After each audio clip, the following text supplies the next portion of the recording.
Nah, yang benar itu apa? Allahu Akbar.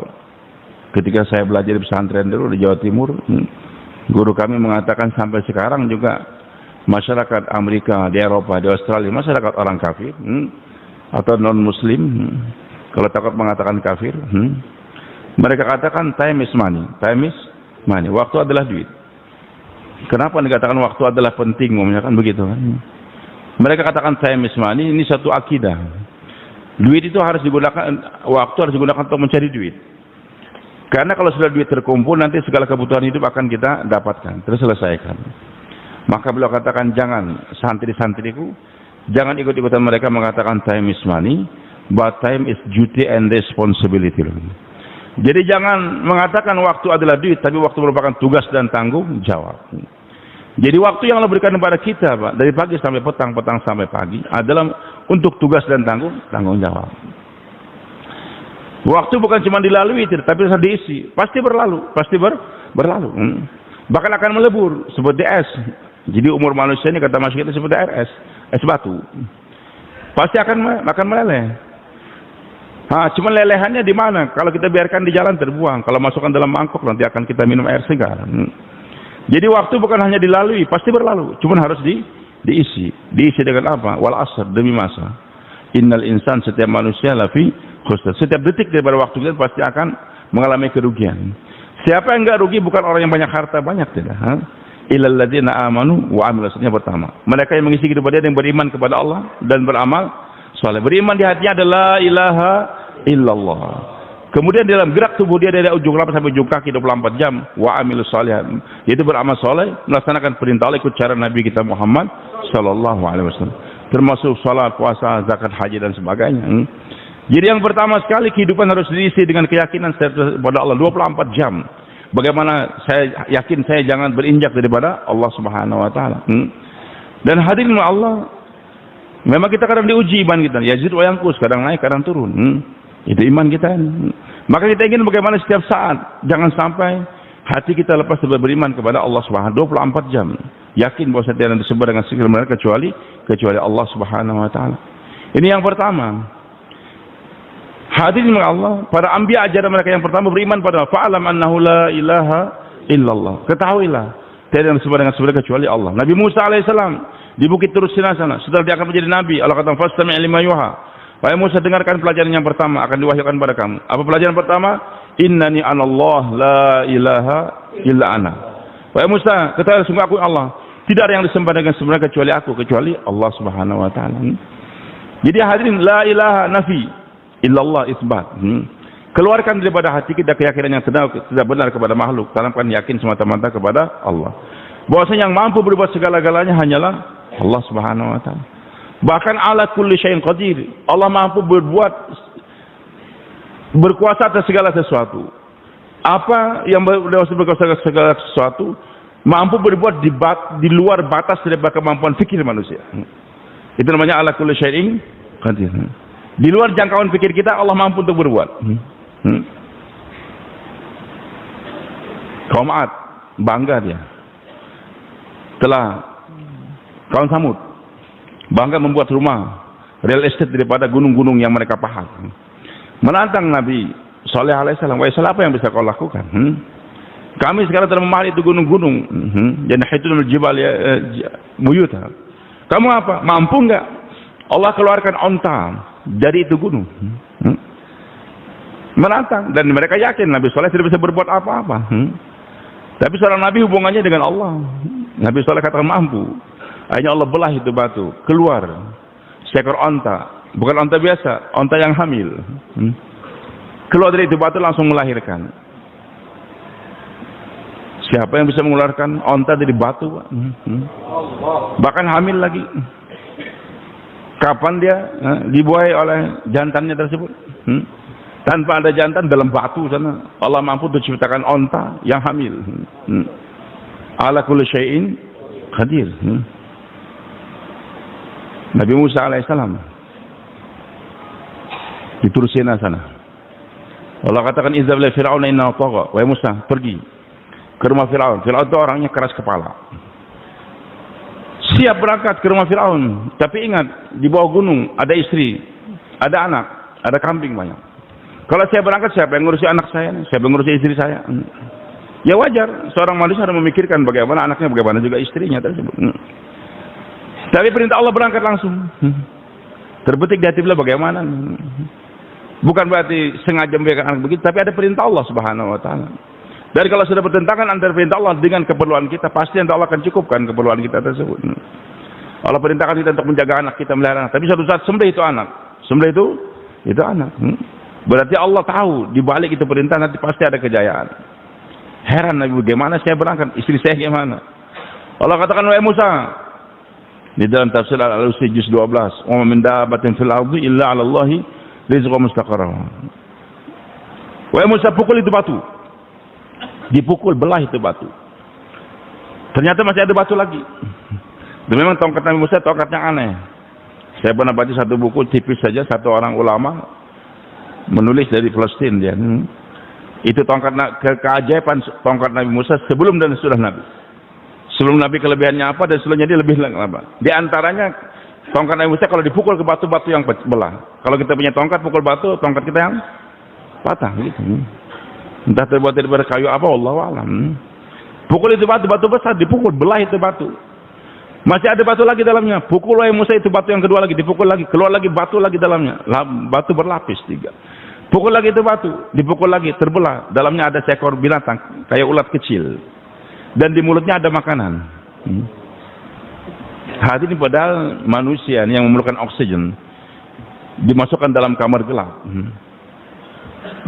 Itu ada berapa anak kemarin, saya baca dalam berita, main-main dia dengan tetangganya, dicari ayahnya, kok nggak ada satu hari, kemana anak saya cari, bermain-main katanya dengan sipulan dengan anak tetangga tadi, cari nggak ada, ternyata di garasi mobil, ada mobil ayahnya memang, mobil ayah tetangga tadi dibuka, ternyata anak mereka tadi mati semua dalam mobil.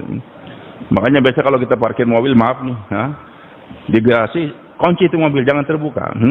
Jangan gak dikunci, nanti anak kita buka, masuk main-main, masuk dalam, lupa membuka, nggak bisa, mati dia dalam berapa jam.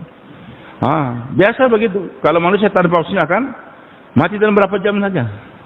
Tapi aneh, Allah mampu untuk pelihara itu binatang, Pak, dalam 3 lapisan batu. Ada udaranya, nggak ada udara. Bahkan bisa masukkan lagi makanan ke dalam itu 3 lapisan batu. Siapa yang mengerjakan? Allah. Mampu Allah, Pak, untuk memasukkan makanan. Jangankan cuma udara saja, makanan saja. Mampu Allah masukkan ke dalam 3 lapisan itu batu. Dan ketika Nabi Musa AS diperintahkan untuk mendengarkan apa yang dikatakanlah itu binatang yang kecil tadi, ternyata dia bertasbih, Subhana man yarani, Maha suci Allah yang melihat aku. Wa yasma'u kalami, mendengarkan ucapan aku. Wa ya'rifu makani, mengetahui di mana aku berada. Wa yadhkuruni wa la yansani, ingat kepada aku, tidak pernah lupa kepada aku. Wahai Musa, jangankan istri yang di luar batu, binatang dalam batu aja aku nggak pernah lupa untuk memberi makan pada dia. Ala kulli syai'in qadir, berkuasa atas segala sesuatu. Dikatakan iblis kalau ta'ala bawa anaknya setan, nak jalan-jalan nak. Kemana? Jalan saja. Ketemu satu orang abid, ahli ibadah dia, tapi nggak punya ilmu. Abid, tahu nih, tahu apa? Jarum. Tahu anda tahu? Mampu nggak Allah masukkan onta ke dalam lubang jarum yang kecil ini? Si abid heran, dia berpikir gimana ya? Onta besar, sementara lubang jarum kecil. Pikir dia, ingin mengatakan nggak mampu, berat. Tapi di otaknya mungkin pikir gimana ya? Onta besar, lubang jarum kecil. Perkataan bagaimana saja itu menunjukkan keraguan, keraguan. Ketawa iblis, lari dia. Wahai anakku, coba lihat. Ini orang sudah sekian puluh tahun beribadah, aku kafirkan, aku sesatkan dalam waktu hitungan detik saja. Sekarang jalan lagi, pergi ke rumah orang alim. Beribadah dengan keilmuan dia. Tahu apa? Jarum. Mampu nggak Allah masukkan onta ke dalam lubang jarum? Kata itu orang alim, mampu. Ala kulli syai'in qadir. Allah mampu untuk masukkan onta ke dalam lubang jarum. Bagaimana caranya? Kalau Allah jangan ditanya al-kaifiyah, jangan bagaimana. Itu bukan urusan kamu. Allah mampu. Pertanyaan bagaimana itu salah. Dan Allah nggak suka. Maryam alaihissalam sehat, ibadah kuat, badannya sehat. Di mihrab sana. Tadinya bayi dia, kecil, dipelihara oleh Zakaria alaihissalam, dikasih makan. Tapi semakin besar, sudah dewasa, gadis, Nabi Zakaria heran. Dulu dia kecil membutuhkan saya kasih makan, dan makan. Tapi setelah dewasa sehat, kok enggak perlu lagi bantuan Nabi Zakaria. Kullama dakhala 'alaiha Zakaria wajada indaha, kullama dakhala Zakaria mihrab wajada indaha rizqa. Ketika Nabi Zakaria membuka mihrab dan kunci cuma tangan beliau untuk memberikan makan, ternyata sudah ada makanan. Bertanya kepada anak asuhnya tadi, "Anna laki hadza?" Wahai Maryam, dari mana ini makanan? Maryam berkata, "Huwa min," ini dari Allah. Allah mampu tuh hantarkan makanan langsung dari langit kepada Maryam alaihissalam. Nabi Zakaria pun tersentak. Santri saja saya dapat menarik Rasulullah, bagaimana kiainya? Masa imannya kiai kalah dengan santri? Langsung beliau pun belajar daripada santrinya. Hunalika da'a Zakaria rabbahu. Langsung beliau doa lagi. Hunalika da'a Zakaria rabbahu. Qala rabbi habli minaka dzurriyyatan in dzurriyyatan innaka samiyud du'a. Ya Allah, kalau engkau telah hadirkan makanan kepada santriku nih, dia yang tidak dulu. Engkau kalau begitu engkau juga mampu untuk hadirkan lagi untuk aku anak, walaupun sudah tua begini. Allah kabulkan. Baik. Suatu saat Jibril datang. Fatamasal basyan sawiyah, datang sebagai laki-laki yang ganteng betul-betul. Dan setiap wanita yang gadis mengharapkan yang dia nantikan kapan hari perkawinan. Datang ternyata laki-laki yang ganteng betul. Basyaron sawiyah, tubuhnya betul-betul kayak orang di sana tuh, sisan dan sebagainya, bukan kayak kita ini kecil-kecil kan, ganteng betul-betul. Tapi Maryam alaihissalam orang yang bertakwa. Dia kata, "Inna a'udzu birrahmani minka in kunta taqiyya." Saya takut pada Allah. Saya berlindung dengan Allah daripada kamu. Kalau bertakwa lari. Lari kamu. Jibril katakan enggak. Saya innama ana rasul rabbik. Saya adalah bukan manusia biasa, bukan manusia jahat, tapi saya ada urusan dari Allah. Liya habal akhi gulaman Zakia akan memberikan pada kamu anak yang betul-betul bersih, bukan dari perjinahan, anak yang suci. Maryam berkata, "Anna yakunil gulam wa lam yamsasni bashar." Bagaimana aku akan dapat anak? Bagaimana aku dapat anak? Padahal aku belum disentuh oleh laki-laki, dan aku bukanlah penzina. Pertanyaan Anna dari mana? Loh, tadi ketika guru kamu datang, Zakaria bertanya dari mana ini makan, kamu langsung jawab dari langit. Kenapa kamu nggak mengatakan juga ini mampu dari langit? Memang kadang-kadang iman begitu, ujian, Bang. Kadang kita lulus, kadang kita gagal. Maka bertanya Maryam, bertanya berarti menunjukkan iman waktu itu sedang turun, ketakutan. Bagaimana? Jibril, Allah mampu. Allah mampu. Nah, biasanya orang kalau sedikit saja goncangan imannya terjadi, Pak, rezekinya akan disusahkan sedikit oleh Allah. Jadi kemudahan rezeki itu, kemudahan dalam kemudahan hidup bergantung daripada iman. Baik, sudah datang Jibril alaihissalam, tiupkan ke mulutnya Maryam alaihissalam, langsung hamil. Dan kehamilan Maryam aneh, bukan 9 bulan 10 hari, tidak, hitungan detik saja. Setelah ditiupkan, fahamalat, langsung hamil. Setelah hamil, maka langsung sakit perut, mau melahirkan. Jadi bukan berhari-hari, satu hari nggak nyampe. Nabi Maryam radhiyallahu anha itu mengandung Nabi Isa dalam hitungan detik saja, Pak. Bukan satu hari, nggak sampai. Langsung ditiupkan, langsung hamil, langsung sakit perut, maka beliau pun keluar. Melahirkan jangan dalam mihrab, maka di pohon korma sana. Udah, walaupun cepat, sakit juga. Yang namanya melahirkan itu adalah perempuan sakit, lemah badan. Hari yang paling lemah bagi perempuan adalah saat dia sudah melahirkan. Lemas, lapar. Untuk makan, Allah katakan huzi ilaika bidinakhla, wahai Maryam, goyang itu pohon korma. Huzi bukan sentuhkan. Kalau sentuhkan ilmasih, ini huzi, goncangkan. Tu sakit alaiki rutaban, jadi akan berjatuhan. Kok kenapa digoncang? Aneh. Dulu ketika Maryam sehat, enggak disuruh menggoncang, angkat tangan saja doa. Sekarang sakit suruh menggoncang lagi. Seharusnya justru waktu dia semuda, wahai Maryam, goyangkan itu tiang-tiang mihrab, nanti berjatuhan korma. Enggak disuruh menggoncang, tapi ketika dalam keadaan sakit, masih disuruh menggoyang pohon korma kokoh. Perempuan yang lemah suruh menggoyang, kenapa? Kenapa, Pak? Disuruh menggoyang. Karena orang mengatakan kan mengambil asbab itu juga perlu. Maryam jadi suruh kerja, kenapa kita nggak kerja? Bukan. Kalau disuruh kerja, kenapa waktu sehat nggak kerja? sakit disuruh kerja. Disuruh kerja sekarang karena iman bergoyang waktu di mihrab sana. Pertanyaan Anda dari mana? Itu jawaban kerja kamu sekarang. Kerja kamu sekarang. Untuk menebus dari keimanan yang lama sekarang kalau kerja nggak bertanya, tetap akan datang ke mihrab. Nggak perlu dicari ke sana itu rezekian. Nah hadirin Allah Subhanahu Wa Taala. Jadi pertanyaan bagaimana itu bukan jangan kalau kepada Allah. Kalau kita, sudah bilang Ustaz, saya akan jamin. Untuk pondok Ustaz santri saya ngasih makan. Dari mana? Silakan. Tapi kalau Allah yang jamin jangan tanya bagaimana. Datang. Tahu. Apa? Ini jarum. Ini apa onta? Mampu enggak Allah? Mampu kata. Bagaimana? Jangan tanya bagaimana. Mungkin kata ulama mampu. Bagaimana Allah besarkan itu lubang jarum, dikecilkan itu onta. Allah mampu untuk mengecilkan onta dalam 1 detik saja. Gedekan lubang jarum. Tapi ala kulli syai'in qadir. Berkuasa atas segala. Maksudnya apa? Tanpa mengecilkan lubang jarum, tanpa membesarkan lubang jarum, tanpa mengecilkan itu onta, Allah mampu untuk masukkan itu onta ke dalam lubang jarum. Ala kulli syai'in qadir. Kalau sekedar menggedekan lubang jarum, mengecilkan onta, mungkin manusia juga bisa dengan teknologi canggih. Itu binatang bisa dikecilkan, dikuruskan, lubang jarumnya gede bisa. Tapi Allah mampu berbuat di luar kemampuannya, di luar kemampuan manusia. Jangankan di luar kemampuan gerak otak manusia nggak mampu untuk memikirkan. Ala kulli syai'in qadir. Ya, tanamkan. Hadirin yang dimuliakan oleh Allah Subhanahu Wa Taala. Ini pelajaran pertama, Pak. Kita beriman. Kemudian yang kedua, amila solehan. Bagaimana beramal soleh? 24 jam hidup kita. Hendaklah kita isi melaksanakan perintah Allah, ikut cara Nabi kita Muhammad Sallallahu Alaihi Wasallam. Ini waktu harus diisi setiap saat. Yakinkan. Beriman, yakin kepada Allah. Beramal soleh. Amal dikatakan soleh kalau semata-mata karena Allah, kemudian ikut cara Nabi kita Muhammad SAW. Itu namanya berilmu, Pak. Nah, hadirin Subhanahu Wa Taala, kita umat Nabi Muhammad SAW tidak akan datang Nabi lagi setelah beliau. Maka waktu yang berikutnya selain untuk pribadi kita sendiri, wa tawassabil haq wa tawassabil ini kita bawa agama untuk orang lain.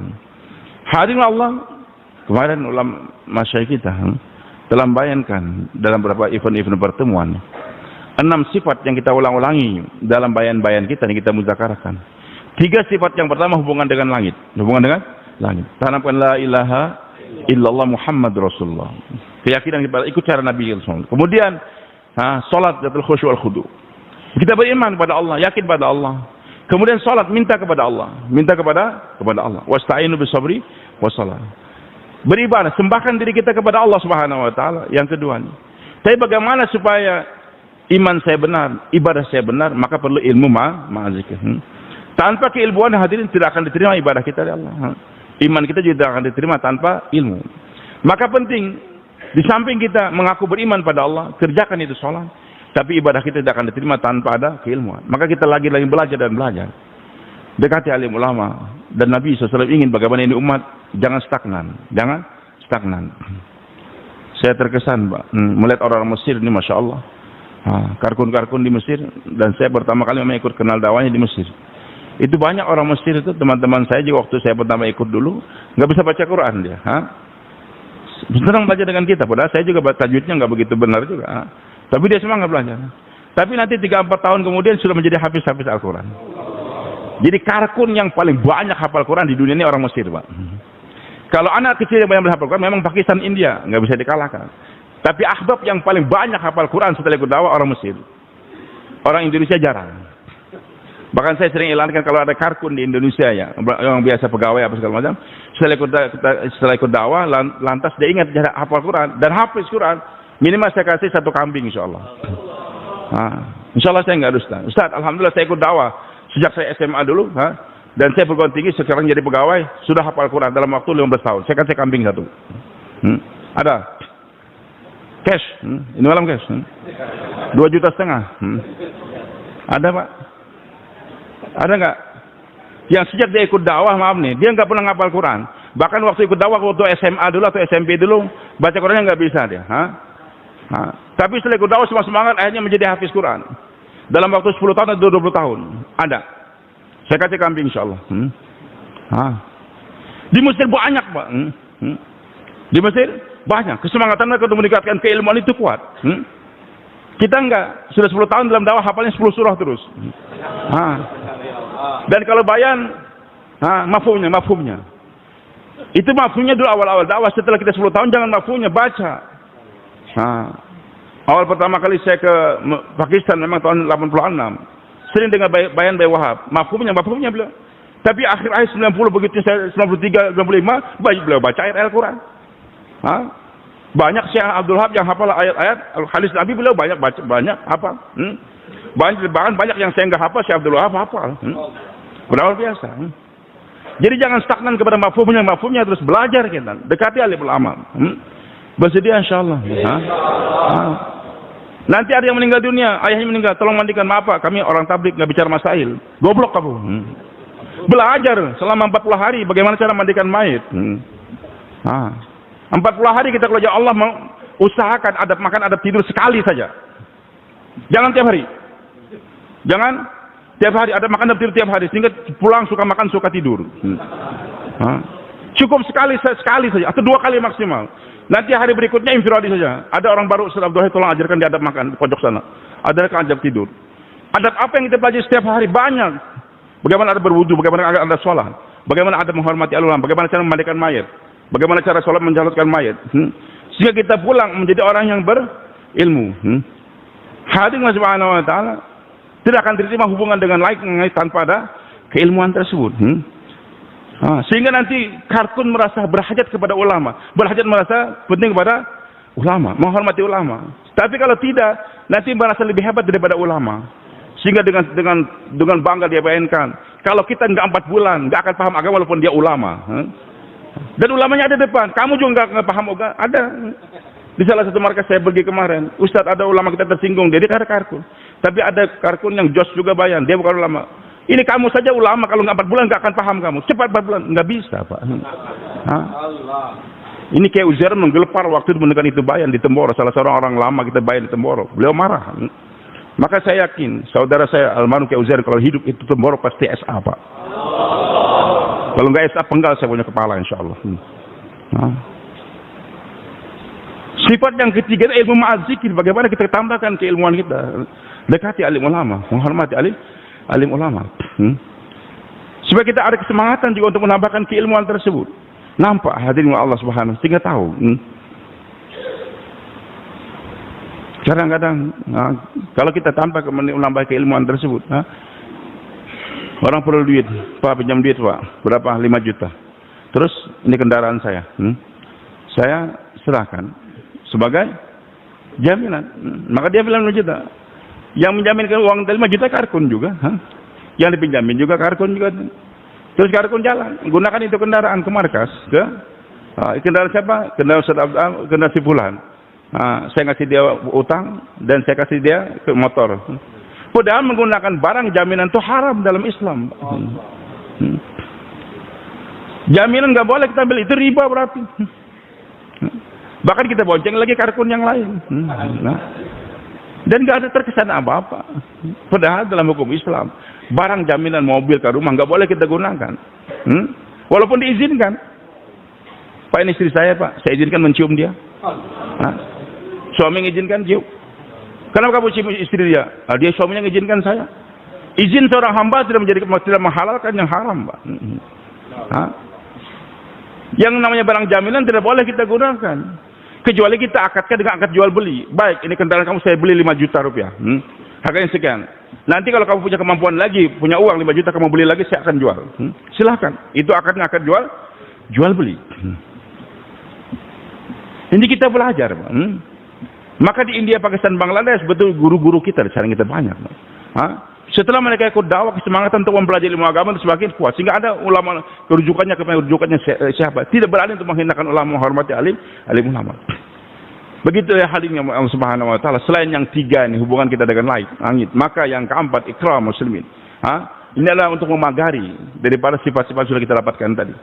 Dan hadirin Allah Subhanahu wa taala, hak hamba Allah perlu kita tunaikan. Maka beliau katakan ajib. Agama itu akan datang untuk diri kita, Pak. Dengan kita bermujahadah. Walladzina jahadu fina lanadiyannahum subulana. Jadi sejauh mana kita berpayah-payah, Nanti hidayah akan berikan kita. Berpayah-payah untuk bangun malam, berpayah-payah kita dakwah. Nanti hidayah akan berikan. Tapi untuk menyebarkan hidayah kepada orang lain hanya dengan akhlak. Hanya dengan akhlak. Nggak bisa kita sebarkan agama kepada orang lain dengan mujahadahnya kita. Dengan kita bermujahadah, Islam akan tersebar untuk diri kita dapatkan. Tapi untuk membawa agama kepada orang lain perlu namanya akhlak. Kamu datang orang baru, Masya Allah, sini Pak, Pak kami di markas, makannya jam 11 malam Pak. Nanti keluar 3 hari Pak, Bapak masih makan apa? Makan daging. Maaf, 3 hari kita makan lele saja. Atau ya maaf, makan lele maksudnya saya ini hidup saya nggak bisa makan lele Pak, nyeri. Biasa makan kambing. Kalau lele itu jadi entah kayak mau mati. Ya. Mujahadah Ustaz, nggak bisa Pak. Orang yang suka makan kambing kasih kambing, baru dia dapat hidayah. Orang suka makan kambing kita kasih lele, lari dari hidayah dia. Iya Pak. Jadi untuk menyebarkan hidayah kepada itu orang, kita harus ikhram, kita korbankan apa milik kita. Untuk diri kita, kita mujahadahkan diri kita. Khalid bin Walid, Amr bin As, Ikrimah bin Jahal, pentolan kaum Quraisy yang telah membunuh 70 orang. Sahabat Nabi, termasuk paman Nabi SAW. Tapi Nabi SAW ingin mereka ini dapat hidayah, bagaimana? Maka hadirin subhanahu wa ta'ala ketika Nabi pergi pada Umratul Qadha, cari mana Khalid? Lari dia. Khalid gak mau jumpa dengan Nabi SAW. Maka Nabi katakan kepada saudaranya, mana kau punya kakak? Khalid itu orang baik dia. Khalid itu orang baik. Tapi dia cerdas. Tapi kenapa dia menggunakan kecerdasannya kepada sesuatu yang tidak baik? Maka dia terkesan langsung kirim surat, Khalid, Rasul menanyakan kamu. Rasul menanyakan kamu tuh orang pintar. Kenapa menggunakan kebetulan ke sana? Terkesan, Nabi enggak mengira, tidak. Nabi tahu kebetulan. Akhirnya Khalid radhiyallahu anhu pun terkesan dengan pujian Nabi SAW. Dan datang ketika Khalid datang, Nabi sambut dengan gembira. Pak. Begitulah Amr bin As datang, dimuliakan oleh Nabi. Ikrimah bin Abu Jahal yang berperang bersama dengan ayahnya terus. Ketika ayahnya terbunuh, marah dia. Itu anak langsung ditebas, tangannya terputus. Tapi ketika Fatu Mekah, dia lari ke Yaman. Istrinya kejar dia, tapi minta jaminan, ya Rasulullah, suami saya orang baik, saya akan dakwah dia. Tapi kasih saya tanda, saya bosan kau datang dari kamu bawa saya dia aman. Kata Nabi, ya saya jamin dia aman. Kasih sorban Nabi SAW. Kasih sorban Nabi SAW. Cerita panjang, yang jelas Nabi katakan sebentar lagi Ikrimah akan datang. Sebagai seorang mukmin, muhajir, mujahid. Kalau dia datang, jangan hinakan ayahnya. Jangan sebut-sebut tentang ayahnya saja. Maka Ikrimah pun datang menghadap Nabi. Nabi muliakan. Wahsy begitu juga. Telah merobek-robek dada Hamzah. Sampai Nabi enggak kuat. Lihat pamannya telah terbunuh dengan lembing, dirobek oleh Hindun lagi, dikunyah-kunyah lagi jantungnya, tapi enggak bisa dimakan. Kalau jaga kan. Nabi enggak kuat. Lihat pamannya dibunuh. Akhirnya Nabi SAW mengatakan, wahai paman, kalau aku nanti berkuasa mengalahkan mereka, la ummas dalam musul, saya akan cincang mereka juga. Nabi ingin nembus darah pamannya, saya akan cincang juga. Biasanya misalnya seorang Nabi, beliau Nabi tapi juga suka manusia juga. Lihat pamannya banyak membantu beliau, membela beliau. Beliau akan demikian, maka misalnya seorang manusia juga terucapkan, ya Rasul, wahai paman, akan saya balas mereka juga. Tapi Allah katakan kepada Nabi dan juga kepada sahabat, fa in aqabtum faaqibu bimithli ma uqibtum. Kalau kamu ingin membalas, balaslah. Tapi bimithli ma uqibtum, setimpal, jangan berlebihan. Kalau dipukul 3 kali, pukul juga 3 kali, jangan lebihan. Walain sabartum wa khairu sabirin. Tapi kalau kamu sabar, itu lebih bagus. Kalau membalas silakan, tapi jangan berlebihan. Kalau bersabar itu lebih bagus. Setelah diberikan pilihan, Allah sendiri yang mengarahkan, wasbir, sabar wahai Muhammad. Tadi diberikan pilihan mau membalas silakan, tapi jangan berlebihan. Kalau kamu memaafkan itu lebih bagus. Sekarang taskil aja, wasbir, sabar wahai Muhammad. Wa ma sabruka illa Allah. Kalau begitu Allah, wahai Allah, aku sabar. Aku sabar. Maka Mekah pun dibukakan, Wahsy lari dia. Nabi SAW sudah targetkan, memang dia itu akan dibunuh juga. Tapi Nabi ingin bagaimana Wahsy dapat hidayah. Karena Nabi tidak ingin masukkan orang ke dalam api neraka. Memang aneh, Pak. Biasa Nabi SAW kalau merintahkan sesuatu, beliau yang menjadi contoh dalam pengamalan. Dia paling di depan. Beda antara Nabi dengan filsuf. Kalau ahli falsafah hanya pandai berbicara tapi enggak berbuat, Pak. Mereka yang mengatakan pada pengikutnya, dengarkan apa yang aku katakan, jangan kamu lihat apa yang aku kerjakan. Itu Pak ahli falsafah. Dengarkan apa yang aku katakan dan jangan kamu lihat apa yang aku kerjakan. Makanya ahli-ahli falsafah, dulu saya demen buku-buku falsafah nih, saya baca cuma kehidupan Aristotle, Plato dan sebagainya itu saya baca, Shakespeare sebagainya saya baca. Itu kata-kata mereka seperti kata-kata Nabi, Pak. Sepertinya wahyu, sabda kayak ini. Tapi nggak ada ahli falsafah yang happy ending itu nggak ada, Pak. Yang hidupnya dengan tenang, berakhir dengan husnul khotimah itu nggak ada. Karena mereka hanya pandai berujar, tapi nggak pandai berkata. Hanya mengatakan, dengarkan apa yang aku katakan, jangan kamu lihat apa yang aku kerjakan. Nabi beda. Kalau Nabi berani mengatakan, dengarkan apa yang aku katakan dan lihat apa yang aku kerjakan.